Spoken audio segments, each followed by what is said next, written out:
Saludos cordiales, amigas y amigos, bienvenidos y bienvenidas a Tercer Debate, este programa que se produce a través de la señal de los medios legislativos. En el tema de hoy vamos a analizar las reformas a la Ley Orgánica de Educación Intercultural. Bienvenidos y bienvenidas, esto es Tercer Debate.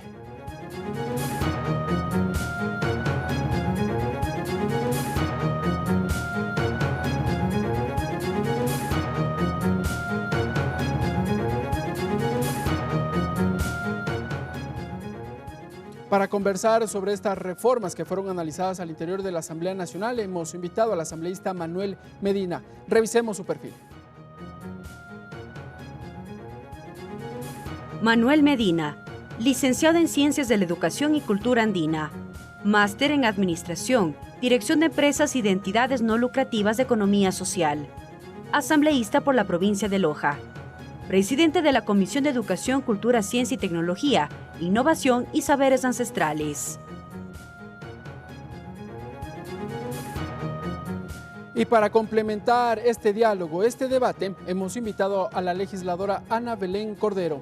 Revisemos su perfil. Ana Belén Cordero, abogada, máster en Derecho de Empresa, máster en Gerencia Política, asambleísta nacional, vicepresidenta de la Comisión de Fiscalización y Control Político.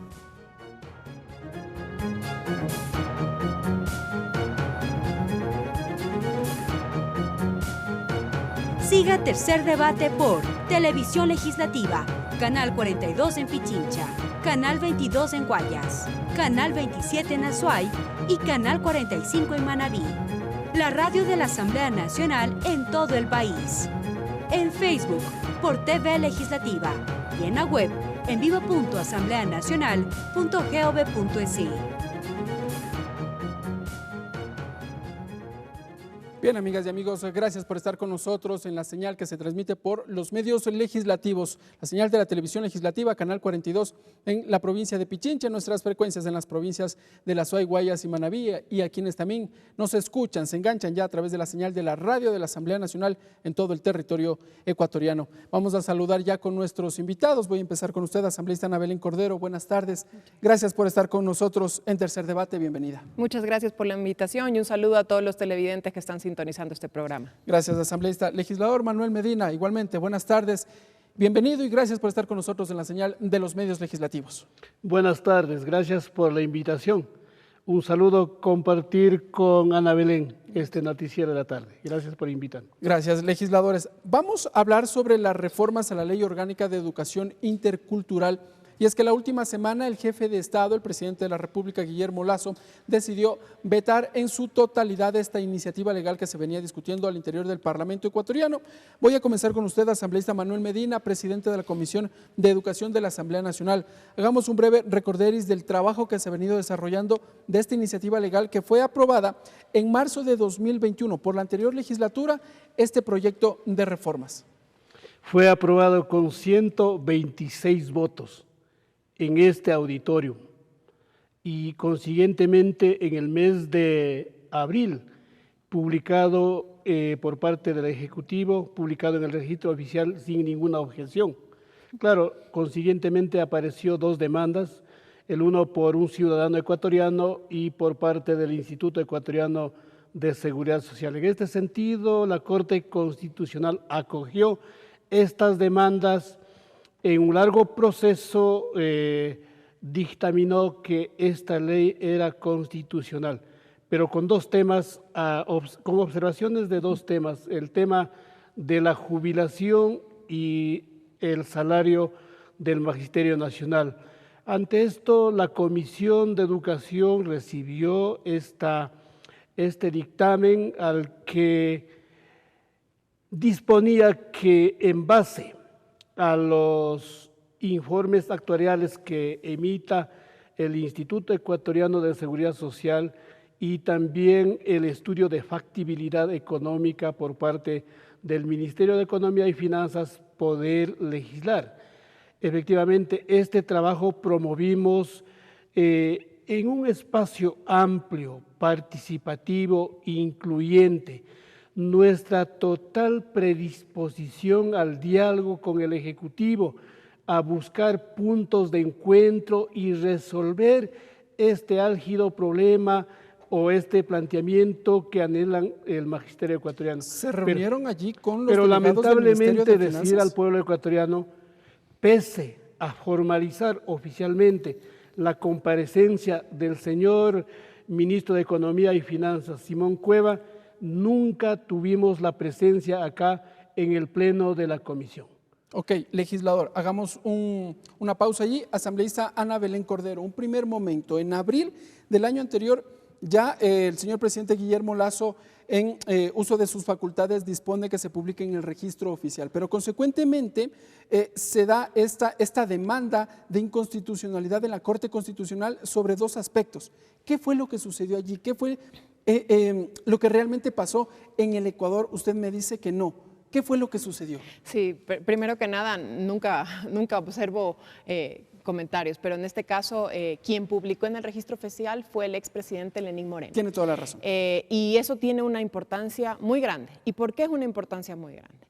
Si bien, como menciona el colega Manuel Medina, esta ley fue aprobada con 136 votos en la Asamblea Nacional, eso no le da un baño de legalidad. ¿Y por qué me refiero que no le da un baño de legalidad? Porque 136 asambleístas, del partido político que sean, no me importa, aprobaron una ley sin contar con un informe presupuestario del Ministerio de Finanzas, violando claramente el Código Orgánico de Planificación y Finanzas Públicas. Lenín Moreno, como era costumbre, patear los problemas para adelante, hizo lo propio con la LOEI. Mandó el 11 de abril al registro oficial para que se publique, ni siquiera revisó, ni leyó, ni nada. Y el 12 de abril llega de parte del Ministerio de Finanzas un informe diciendo que los valores que están previstos en esa ley no cuentan con presupuesto para eso. Pero ahí sí, ya en el actual gobierno, estos informes del actual Ministerio de Finanzas. No, 12 de abril. 12 Ok, de abril no era el actual gobierno, era Lenín Moreno hasta el 23 de mayo. ¿Qué ocurre luego? Como mencionó el colega Medina, llegaron estas acciones de inconstitucionalidad. La Corte Constitucional declaró que en cuanto al escalafón existe una inconstitucionalidad porque no se contaba con el presupuesto. Entonces, le pidió a la Asamblea Nacional que revise esos temas, en concreto la comisión que preside el colega Medina. El colega Medina y su comisión recibieron un informe del Ministerio de Finanzas donde decía que se necesita X valor para financiar esa ley. Independientemente si compareció o no compareció el ministro, el informe llegó, donde se decía ese informe también que no existía ese presupuesto para financiar esas demandas económicas, ¿no? Y luego llegó al Pleno y se aprobó en el Pleno. ¿Qué hizo el Ejecutivo? Bueno, ya lo sabemos y lo podemos seguir conversando, ¿no? Lo ha vetado entonces, pero me parece importante conocer también los argumentos por parte del Ministerio de Finanzas, porque, a ver, las demandas que se presentan en la Corte Constitucional son precisamente por una supuesta violación, y tengo acá los artículos, que relacionan a los artículos 368 y 369 de la Constitución, los que se habrían vulnerado de acuerdo a estas demandas. Y estos tienen que ver con el tema de la seguridad social y el otro sobre dice, el seguro universal obligatorio que cubrirá las contingencias de enfermedad, maternidad y demás. Las prestaciones de salud de las contingencias de enfermedad y maternidad se brindarán a través de la Red Pública Integral de Salud.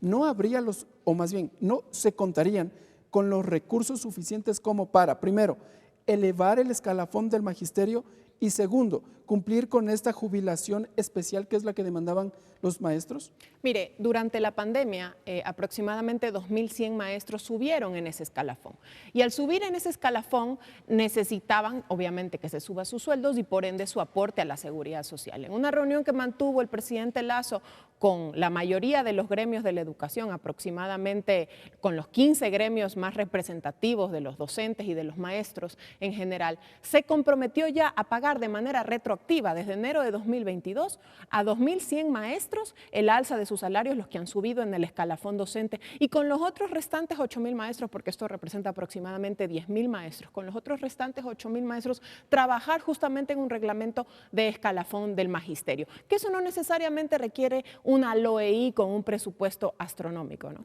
Asambleísta Manuel Medina, ¿habría entonces al menos una salida para el tema del escalafón? ¿Se lo puede mirar así? Bueno, yo sí quiero hacer un comentario. De viva voz del Magisterio Nacional se escucha y claman que más de 15 años no han tenido una equiparación salarial. En base a estas luchas, reivindican este derecho. Yo al menos considero que son justas y son necesarias, dado la pandemia, la crisis económica, la situación en que vivimos los ecuatorianos. Es importante que por justicia se hubiese aprobado esta ley. Realmente, en el momento de este encuentro, decía yo, buscando el diálogo, puntos de encuentro, a fin de dar una solución, una alternativa, pero no hemos contado con esa voluntad política por parte de la primera autoridad del Ministerio de Finanzas. Ahí queremos resaltar, en el informe que emite el señor ministro de Finanzas, se dice que se requiere un aproximado de 2.170 millones de dólares para cubrir esta equiparación salarial. Nosotros, basado en la normativa, en la tabla salarial que emite el Ministerio de Trabajo, promoviendo los cálculos reales, hemos evidenciado que se requiere 630 millones, que contradice inclusive con el pronunciamiento del señor presidente una vez que conoció esta ley que llegó al Ejecutivo. Dijo en un pronunciamiento que necesitaban más de 4.000 millones de dólares. Un poco de desconcertación, no fluye una información única y nosotros lo hemos evidenciado mediante una tabla y numéricamente, ¿no? ¿Qué dice el informe de la comisión? Porque el escalafón salarial, si bien los maestros parten desde los $800, si no estoy mal, 817. se los pretende elevar a cerca de los $1.000. 964. Partirían desde ahí. ¿A cuánto ascendería el valor que debería entregar el gobierno nacional o el Ministerio de Finanzas para cubrir esta alza salarial de los docentes? Eso mencionaba, se requiere alrededor de 630 millones para cubrir. No los 2.000 millones de dólares que dice el gobierno no nacional. es así. La compensación, la equiparación salarial, se requiere 630 millones de dólares. ¿De dónde saldrían esos recursos? Bueno, para ello nosotros hemos, como dije al inicio, hemos promovido diálogos. Recogimos propuestas de los gremios del Magisterio Nacional que plantearon sus propuestas técnicas, sus propuestas que justifican. De igual forma, al no tener ese punto de encuentro con el Ministerio de Finanzas, buscamos también expertos entendidos en materia económica, en materia financiera, para evidenciar las fuentes de financiamiento. Yo sí quiero resaltar, la Constitución de nuestro país determina que el techo presupuestario debe ser asignado hasta el 6% del Producto Interno Bruto. Incremento gradual. Incremento gradual. Hoy por hoy, es claro, oscila entre el 3.25%, que tenemos un margen, y consideramos que la educación es un derecho humano, es un derecho constitucional y que el gobierno, el Estado ecuatoriano tiene que garantizar. Asambleísta Ana Belén Cordero, quisiera una réplica de su parte respecto de las cifras. Primero, son cerca de 600 millones de dólares los que tendría entonces que otorgar el gobierno nacional, de acuerdo al informe de la comisión, para elevar el escalafón, los salarios a los docentes. El Ecuador, en las actuales condiciones, ¿está en la posibilidad como para encontrar esos recursos y dárselos a los maestros? Mire, este es un debate que se está dando en la Asamblea Nacional entre dos asambleístas, ¿no? En este caso concreto, en cuanto al presupuesto, si es que el ministro de Finanzas, quien es el que maneja las finanzas públicas en el país, quien es el encargado no solamente de financiar la obra pública, los servicios, los derechos que tanto se mencionan, certifica o avaló a la Comisión de Educación que el presupuesto que se requería para financiar esta ley era de aproximadamente 2.100 millones de dólares. Yo no puedo cuestionar eso, yo no soy delegada del Ministerio de Finanzas, pero lo que sí puedo cuestionar o lo que sí puedo acotar a este diálogo o a este debate es que si bien los derechos deben estar garantizados, los derechos constitucionales deben estar garantizados, lo propio también debe ocurrir con cómo se financian esos derechos. Y así como existe un derecho al trabajo, un derecho a la educación, existe también un derecho a la salud, un derecho a la integridad física, a la integridad intelectual, etcétera. Existen muchos derechos que requieren y demandan financiamiento público, con lo cual tampoco hay que sopesar el costo de esos derechos para poder tener unas finanzas públicas organizadas y ordenadas. Lo que pasa es que estuvimos acostumbrados 14 y 15 años a un, no quiero hablar de despilfarro, pero a una mala utilización de los fondos públicos, a gastar en muchas cantidades. La fiesta ya terminó y ahí alguien tiene que poner las finanzas en orden. Y no con eso estoy diciendo que los maestros no se merezcan un alza de salario, que no se merezcan una mejor aportación a la seguridad social, etcétera. Pero también hay que ir trabajando en eso. Y la prueba de ello es que el gobierno, antes de anunciar su veto total a esta ley, el presidente de la República se reunió con los maestros y no solamente se comprometió a financiar esta alza de salarios a estos 2.100 maestros, sino que a los otros 10.000 que no recibieron el bono que se les dio a muchos maestros durante la pandemia, se comprometió a entregarlos y a trabajar con estos gremios de maestros en la revisión del escalafón. Si bien no es la aprobación de la LOEI, este gobierno no está para ser irresponsable con las finanzas públicas, como sí lo hizo el de Lenín Moreno, que fue patear el problema para esta asamblea y para este gobierno, ¿no? Ahora bien, asambleísta, la pregunta es, si bien el Ministerio de Finanzas ha dicho, bueno, encontremos una posibilidad para otorgarles al menos un bono, de acuerdo a estos acuerdos alcanzados con el gobierno nacional y los docentes, insisto, la duda surge de dónde pueden salir esos recursos. Hay quienes dicen que, por ejemplo, puede ser del excedente de la venta de crudo de petróleo. Actualmente bordea los $113, me parece que estaba al día de hoy. ¿Puede ser esa una fuente de financiamiento? En lo absoluto. O sea, ese argumento de decir vamos a financiar con un precio volátil o con un precio que no es estable, un gasto corriente como un salario, con un aporte a la seguridad social, es desconocer de finanzas en general, no solamente finanzas públicas. Y ese ha sido o fue uno de los argumentos principales que tuvo el Ministerio de Finanzas.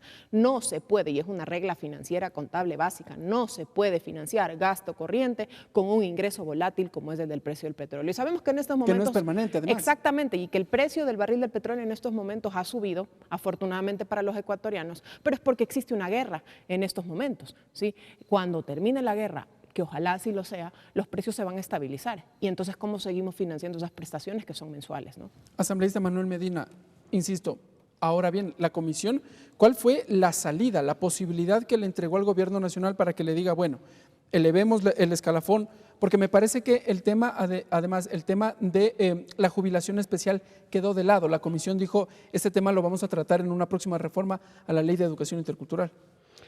Si me permites, yo quiero mencionar, el actual presidente de la República emitió el decreto 170, en la que dispone la utilización de los fondos no permanentes para educación, para salud y justicia. Ahí está una garantía. Un decreto es una norma constitucional. Entonces, ahí el tema, si es que son fondos permanentes o no, está dispuesto. ¿Queda regulado en el decreto? Está en el decreto 170, sería interesante revisarlo para poder tener este argumento. Es verdad el tema de la jubilación, recibimos los estudios actuariales, las observaciones del Instituto Ecuatoriano de Seguridad eran razonables, justificaban, por tanto, la Comisión de Educación se vio en la necesidad de no discutir, no legislar y dejar conforme está determinado en esta ley. ¿Eso se lo va a tratar después en una nueva reforma, tal vez? Bueno, inclusive toda la Ley Orgánica de Educación Intercultural está aún en la expectativa. Nosotros hoy en la mañana mantuvimos una sesión de la comisión, le invitamos también a los dirigentes de los gremios del magisterio. Concluyen en algunos aspectos, están rechazando, está el decreto, digamos, por parte del Ejecutivo, el veto total. han manifestado que ellos no formarán parte de esta mesa técnica para determinar los salarios que en este diálogo del día 13 de abril, en el Día del Magisterio Nacional, en el Día del Maestro Ecuatoriano, dijeron que no hay equiparación salarial para el Magisterio Nacional, para los docentes de nuestro país. Pues ante esto, como reitero, estamos en la expectativa, consideramos, y de igual forma los docentes están optimistas, que la Corte Constitucional, como la última instancia, dictamine. Para ellos todos conocemos que tenemos un tiempo de 30 días para ver el pronunciamiento, en base a eso tomar las decisiones. Lo contrario, esta ley pasaría a la historia, al archivo que se podría retomar dentro de un año. Después de un año, señala la Ley Orgánica de la Función Legislativa y la Constitución. Asambleísta Ana Belén Cordero, se han establecido mesas técnicas de diálogo. ¿Cuál será el planteamiento ahora del Gobierno Nacional frente a los docentes? El primero será, por lo menos, entregarles un bono, se dijo, en compensación salarial.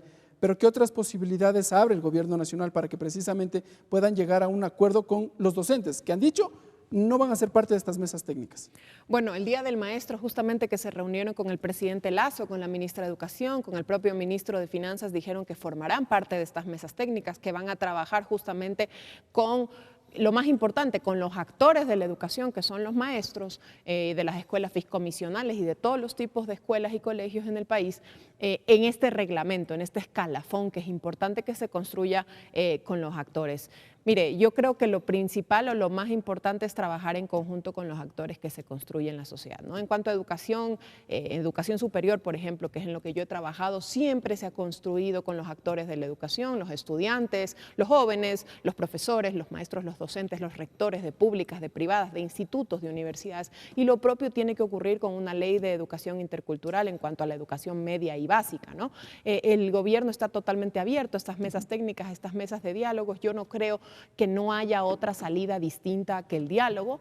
Otras salidas simplemente no son salidas donde se consiguen los objetivos. En este caso, el objetivo principal de los maestros es una equiparación salarial, un salario digno, un aporte a la seguridad social digna, y con eso, bueno, se pueden ver unos caminos directamente, en este caso con el Ejecutivo, ya que la ley fue vetada totalmente, donde se permita tener un punto intermedio donde haya un sano equilibrio entre las finanzas públicas y la garantía de los derechos de los maestros, ¿no? Pero los docentes no solo han pedido una mejor remuneración, sino también una mejor condición para entregar precisamente su tarea. Los docentes han dicho ellos, por ejemplo, se debe mejorar la malla curricular. ¿Qué posibilidades hay de que precisamente la ministra de Educación pueda abrir estos espacios para que ellos puedan tener nuevas posibilidades tal vez de estudios, capacitaciones? Han dicho también los docentes, por ejemplo.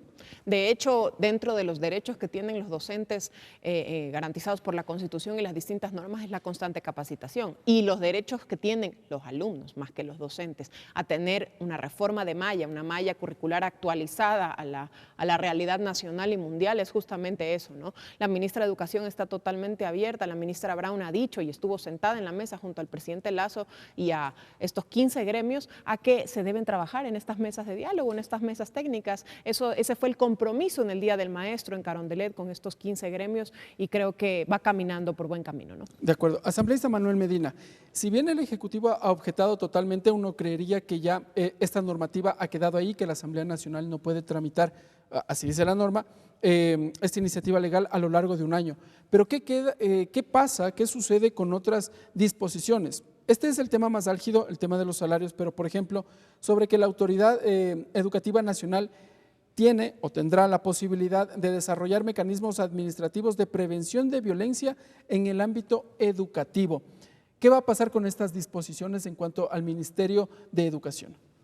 La objeción es en dos temas importantes, salario y jubilación. El resto de la normativa está en vigencia. ¿Eso se aplica? Se aplica, tiene que aplicar porque es claro el dictamen de la Corte Constitucional, eminentemente en el tema del salario y la jubilación. Por tanto, las otras normas, los derechos de la educación, los procedimientos e inclusive el reglamento a la Ley de Educación Intercultural se tiene que trabajar por parte, en este caso, del Ministerio de Educación. Algún momento mantuvimos una reunión en la que se nos informó que están desarrollando esto y que también compartirían para poder nosotros conocer y opinar también para que haya coherencia y que sea aplicable esta norma, ¿no? Esta información ya le entregó a la Comisión de Educación respecto a estas disposiciones en cuanto a la prevención de violencia. Esto surgió como tras este suceso nefasto en donde menores de edad fueron víctimas de agresión en una unidad educativa acá en el sur de la ciudad de Quito. Y precisamente se estableció toda una serie de mecanismos para prevenir la agresión a los menores de edad. ¿Han recibido ustedes información que en cuanto al ámbito del seguimiento del cumplimiento de la ley, qué información han podido recibir ustedes como comisión? Bueno, hemos estado más centrados en regular estos dos temas. Es importante, vamos a asumir este reto, pedir información y trabajar. Realmente tiene que cambiar el escenario de la educación en el país. Ya basta de abusos sexuales, de violaciones, de incumplimiento de la ley. En este sentido, la Comisión de Educación pondrá mucha atención si amerita comparecencias de las autoridades competentes a fin de que garanticen la seguridad educativa en el país. Asambleísta Ana Belén Cordero, quisiera una respuesta suya respecto de este punto. ¿Cuáles son los puntos, los lineamientos en los que trabaja el Ministerio de Educación respecto de la prevención de la violencia en contra de los menores de edad? Esto como para ya ir cerrando este primer bloque, y también tenemos otros temas que irlos tratando de la LOEI. Mire, el Ministerio de Educación, al ser el ente regulador en general de la educación en el país, trabaja constantemente con los otros organismos, y cuando se trata de abusos sexuales, abusos físicos en general, también en coordinación con Fiscalía, en coordinación con la DINAPEN, que justamente vela por la seguridad de los niños y de la niñez y la adolescencia, ¿no? Pero más allá de eso, yo creo que frente a actuar a delitos también hay que actuar en prevención, y de eso también se trataba esta disposición que planteaba la LOEI respecto a campañas de prevención. Creo que la disposición del Ministerio de Educación debe ser muy fuerte en el sentido de que haya muchísima más presencia en los centros educativos de las autoridades, tanto de los entes de control estatales como de las autoridades de las escuelas y los colegios. Está a la orden del día, normalizado justamente, como mencionaba el colega Medina, los abusos sexuales, la violencia física, la violencia psicológica hacia los niños y hacia los adolescentes. Y no hay nada peor que una niñez o una adolescencia violentada o maniatada, porque justamente esos son los principales agresores y las personas que están hoy en las calles cometiendo delitos, ¿no? De acuerdo. Asambleístas, nos vamos a una pausa, amigas y amigos. Cuando regresemos vamos a continuar dialogando con los asambleístas Manuel Medina y Ana Belén Cordero respecto de las reformas a la Ley Orgánica de Educación Intercultural. Sigan con nosotros, amigas y amigos, esto es Tercer Debate.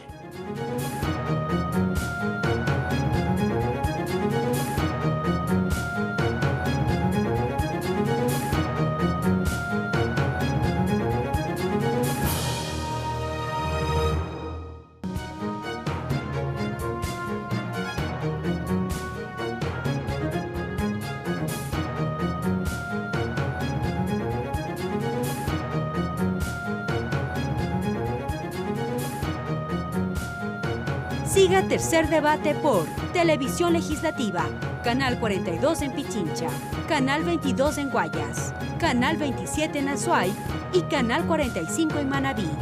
La radio de la Asamblea Nacional en todo el país. En Facebook por TV Legislativa y en la web en vivo.asambleanacional.gov.es. Bien, gracias amigas y amigos por continuar con nosotros en Tercer Debate, y conversamos con los asambleístas Manuel Medina y Ana Belén Cordero respecto de las reformas a la Ley Orgánica de Educación Intercultural. Y los legisladores me han pedido ampliar un poquito el abanico y conversar sobre los temas de educación, y está bien. Vamos a empezar con usted, asambleísta Ana Belén Cordero. Al interior de la Comisión de Educación se discute el proyecto de reformas a la Ley Orgánica de Educación Superior, la LOES. Entiendo que también ha habido procesos de fiscalización alrededor de estos temas, de la educación superior. Usted es vicepresidente de la Comisión de Fiscalización de la Asamblea Nacional. ¿Qué aspectos, qué información ha podido recabar de la fiscalización al sistema de educación superior en nuestro país? Mire, justamente voy a hablar un poco de la fiscalización que hice y también un poco de las reformas que se necesitan en el tema de educación superior, es decir, universitaria en el país. En cuanto a mi fiscalización, yo anuncié en el mes de junio la fiscalización a las universidades emblemáticas o llamadas anteriormente emblemáticas aquí en el país, como Yachay, IQIAM, UNAE, Universidad de las Artes, etcétera, ¿no? Y bueno, dentro de este arduo trabajo con mi equipo de más de 8 meses, nos encontramos con que hubo mucho despilfarro, ¿no? Aproximadamente de 60 millones de dólares que se invirtieron en Yachay, muy pocos graduados han existido, lo mismo... Yachay EP, me permite hacer una precisión, ¿Yachay, empresa pública o la Universidad Yachay? Vale muy bien su aclaración. Todas las universidades emblemáticas tuvieron su empresa pública. En el caso de Yachay, Yachay EP. La que recibió los fondos o las que recibieron los fondos para los proyectos fueron las empresas públicas. La empresa pública, porque si bien los estudiantes le van a decir, bueno, finalmente hubo una carrera y bueno, también no hay que desconocer que hay varios estudiantes que han sido reconocidos por su tarea en lo absoluto, totalmente de acuerdo. De hecho, Okay. yo he sido enfática en que los logros que ha conseguido la universidad como tal, o los logros académicos, etcétera, están totalmente garantizados y reconocidos. De hecho, los logros internacionales en general de todas las universidades emblemáticas. El tema es el despilfarro de los fondos públicos, las glosas de infirme que han existido. El tema en concreto es justamente esta estructura que se le dieron a estas universidades emblemáticas y que se les prohibía a otras universidades, a las universidades públicas, a la Universidad Central, a la Universidad Estatal de Guayaquil, a la de Cuenca, etcétera, y lo propio a las universidades particulares. Entonces, este despilfarro de fondos públicos trajo consigo varias glosas, varios informes con responsabilidad penal que justamente solicité a Contraloría y que Fiscalía está en conocimiento para iniciar las respectivas indagaciones ¿Quiénes previas. son los responsables de acuerdo a sus investigaciones? Mire, por ejemplo, en el caso de Yachay hay un proyecto que se planificó desde Semplade, se llamaba La Ciudad del Conocimiento. Este proyecto fue valorado aproximadamente en 220 millones de dólares, este proyecto. Luego del proyecto se desprendía lo que había para la Universidad de Yachay, para Yachay EP y para otros temas, ¿no? ¿Quiénes son los responsables? Bueno, primero quienes idearon este proyecto y no cumplieron con las expectativas, porque los indicadores en educación superior son distintos a lo que ocurre, por ejemplo, en una empresa, ¿sí? La rentabilidad comercial. En educación superior, muchas de las métricas ocurren, por ejemplo, con la tasa de ingreso, la tasa de retención, la tasa de graduación, y esas son métricas que en estas universidades no se han cumplido a cabalidad. De acuerdo. Asambleísta Manuel Medina, voy con usted ahora. Usted también me planteaba este tema de la jubilación especial para los docentes, y esto es en lo que tiene que ver con las reformas a la Ley Orgánica de Educación Intercultural. Si bien la comisión dejó de lado este punto, ¿qué se puede hacer para precisamente retomar esta que ha sido una de las demandas de los docentes? Bueno, el campo educativo es muy amplio y requiere de mucho análisis.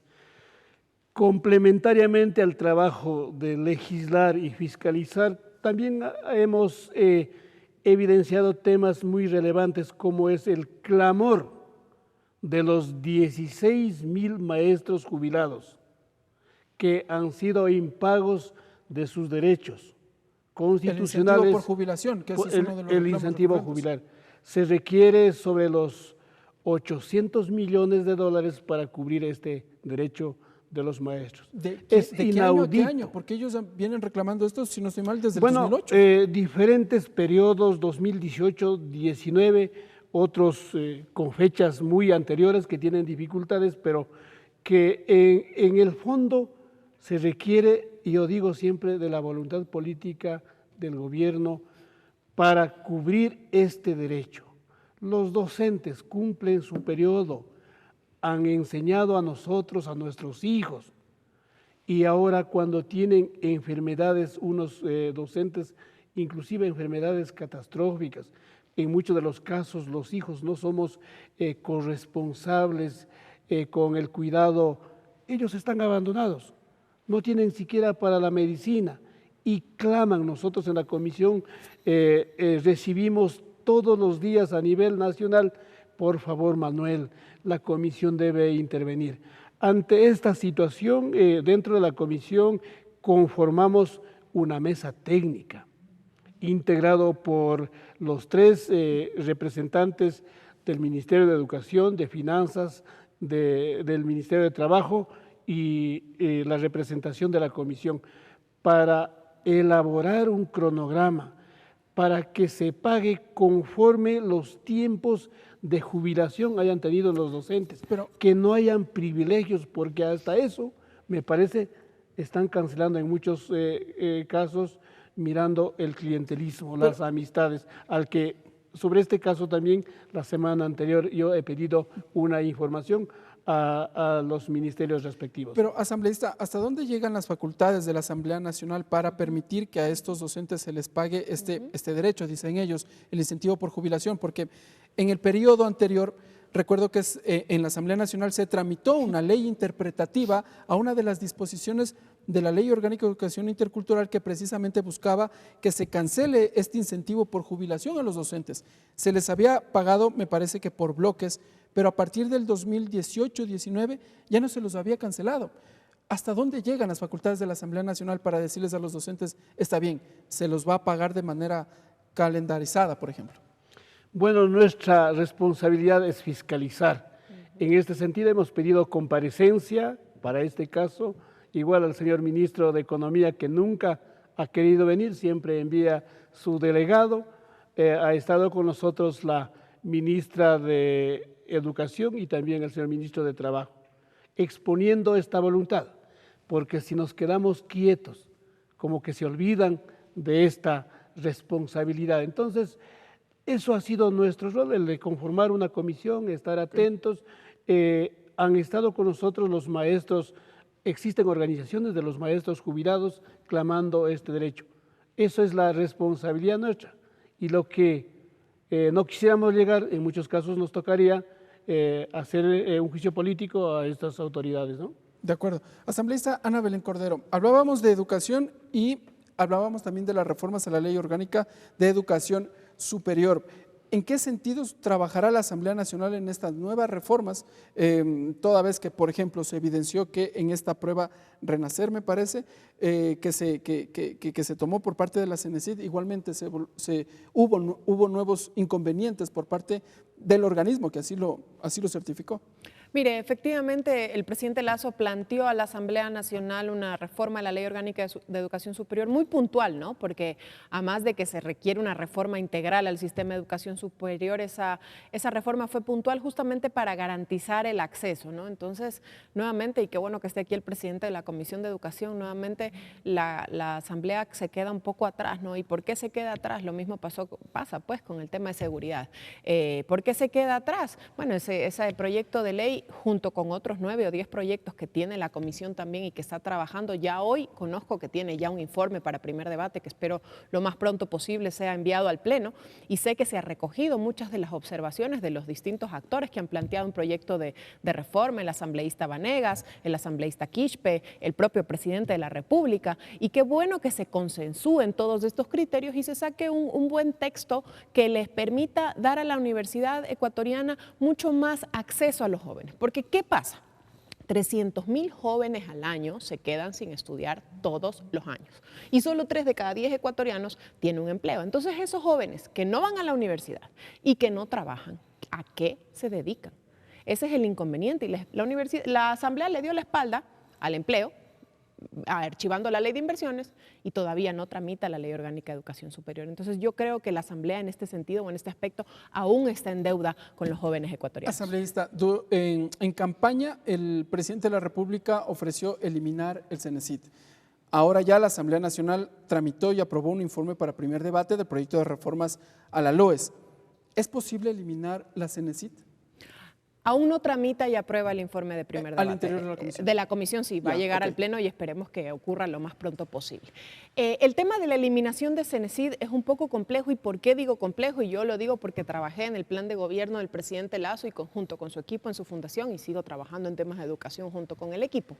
Porque la CENESID es el ente regulador de la educación superior y eso consta en la Constitución. Entonces, si se quiere eliminar la CENESID, se requiere deshacerse de esa Constitución y tener una nueva Constitución. Una reforma a la Constitución. Que eso es un debate muy distinto y muy aparte. Pero por yo el creo momento que no se más puede, allá entonces del ente regulador o el nombre de la CENESID, son las facultades que tuvo tan nefastas en un momento de la historia donde estos jóvenes se quedan en la calle. Yo creo que ese proceso va mejorando, debe ir mejorando de una regulación efectiva que corresponde tanto a la Asamblea Nacional como a los entes reguladores de educación superior. Voy con el presidente de la Comisión de Educación, asambleísta Manuel Medina. ¿Qué es lo que determina este informe para primer debate debate del proyecto de reformas a la LOES. ¿Es viable o no eliminar la CENESID? Empecemos por ahí.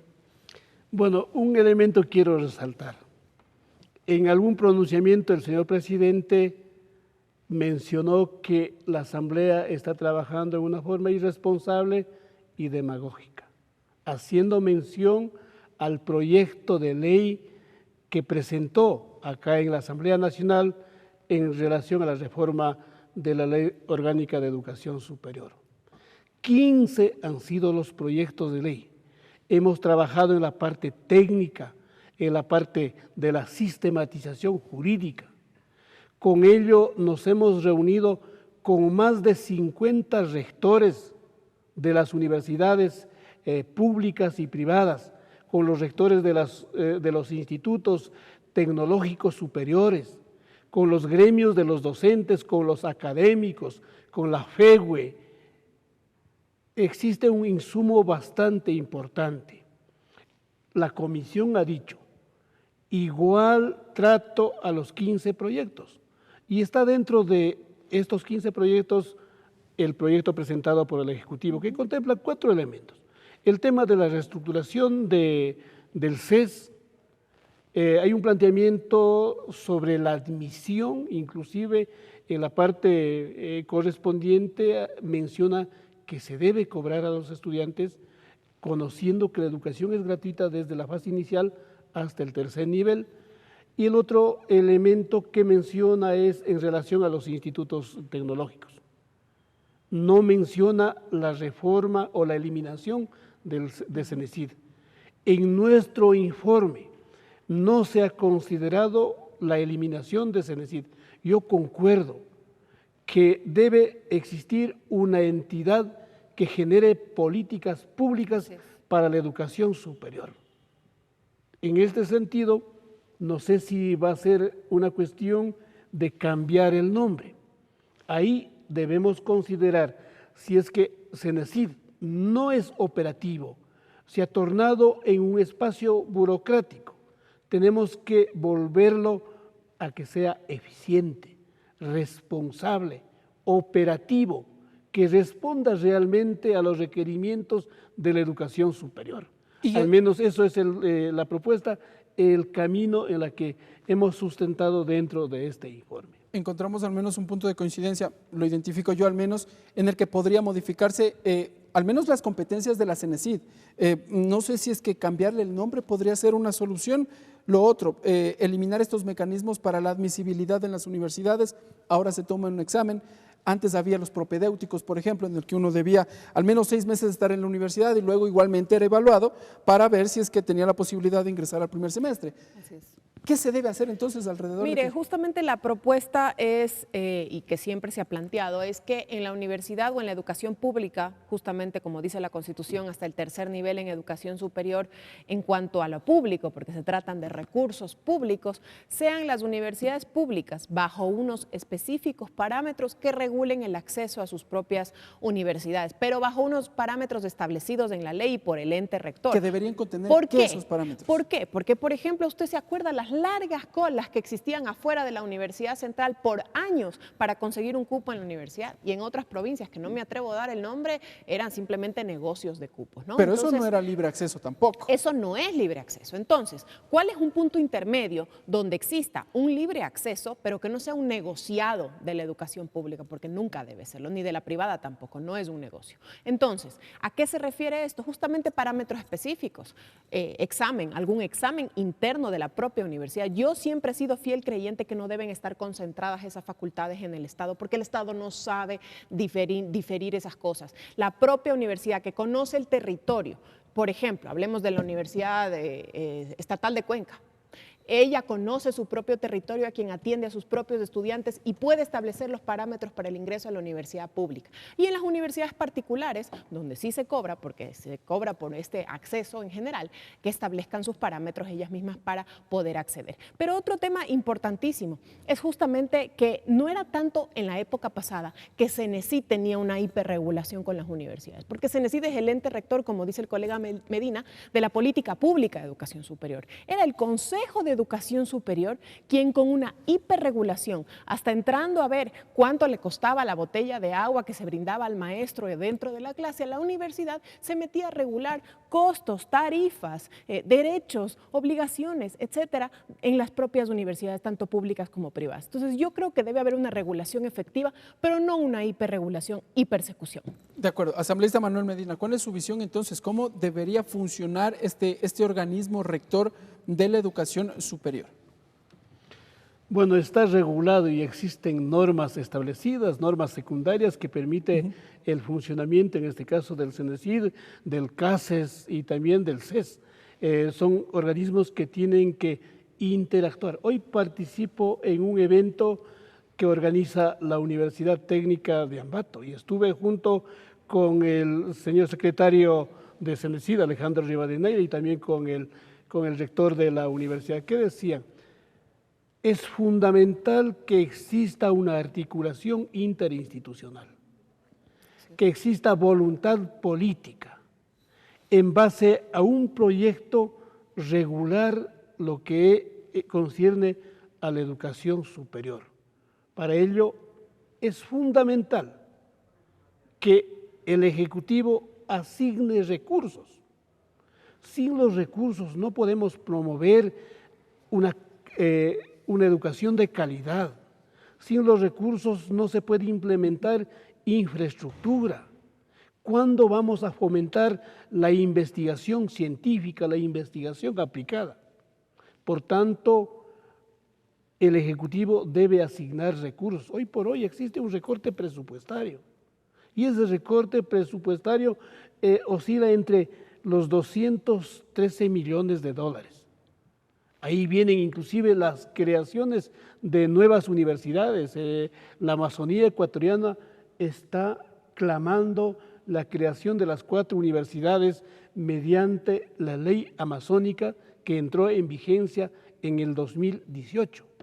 Viene la Universidad de la Policía, que por cierto mañana vamos a analizar si se aprueba o no el informe para el primer debate. Temas de esta naturaleza.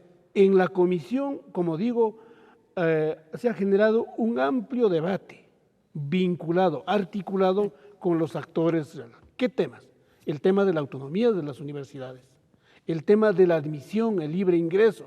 Tiene consecuencias, es fácil decir libre ingreso, pero eso implica presupuesto, infraestructura, contrato de docentes, laboratorios, en fin. De acuerdo. Entonces son temas el tema de la admisión, el tema de los posgrados.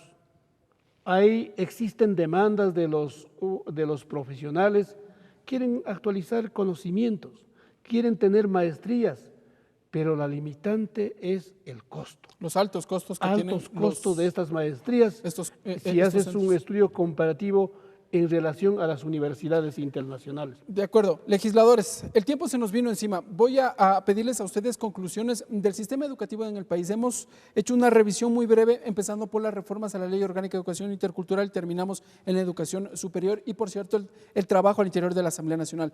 Conclusiones y qué es lo que le espera al Ecuador en cuanto a la educación superior. Asambleísta Ana Belén Cordero, empiezo con usted. Bueno, este análisis ha sido sumamente fructífero porque es importante hablar de educación. Y cuando se habla de educación, se habla de una inversión no del futuro, sino una inversión del presente, porque un país, una sociedad que se mantiene en la ignorancia o a la sombra de la ignorancia y que no se invierte en educación y se invierte no solamente en buenos textos, en infraestructura, en salarios, sino que también se invierte en el futuro para la inserción laboral, porque ese es el objetivo principal, la inserción laboral de todos los que salen de la escuela, del colegio y de la universidad, no tiene ningún futuro. De eso depende justamente de tener unos ciudadanos inteligentes, unos ciudadanos capacitados, unos ciudadanos críticos ante el gobierno y ante lo que ocurre, y parte de eso es de la inversión que se hace en educación. Entonces yo creo que vamos por buen camino, debemos mejorar, por supuesto, hay mucho que mejorar, hay mucho que hacer por educación superior, y la Asamblea Nacional, su rol principal, al menos en lo que nos compete a nosotros como asambleístas, es sacar leyes necesarias, importantes para el país, que mejoren la educación superior y que desde luego se puedan financiar y que sean aterrizadas en la sociedad. De acuerdo, legisladora, yo le quiero agradecer por estar con Encantada. nosotros. Asambleísta Manuel Medina, igualmente, conclusiones, ¿qué le espera al Ecuador en cuanto a la educación? Nuestro compromiso con el país en legislar en bien de la educación inicial, medio, bachillerato y educación superior. Vamos a poner todo nuestro contingente para que la Ley Orgánica de Educación Superior se haga realidad. Sí exhortamos al Ejecutivo, luego de haber aprobado en la Asamblea Nacional, nos dé la espalda, como nos ha dado en la Ley Orgánica de Educación Intercultural. Coherencia en la campaña y en la gestión. Eso va a generar beneficios realmente en más de 1 millón de jóvenes que están clamando tener esta oportunidad a la formación universitaria, que por cierto conlleva a promover desarrollo en nuestro país. De acuerdo. Asambleísta Manuel Medina, igualmente le agradezco por estar con nosotros aquí en Tercer Debate. Legisladores, gracias por estar con nosotros. Amigas y amigos, ha sido Tercer Debate con los asambleístas Ana Belén Cordero y Manuel Medina respecto del sistema educativo en el país. Nosotros nos volveremos a encontrar en una próxima edición.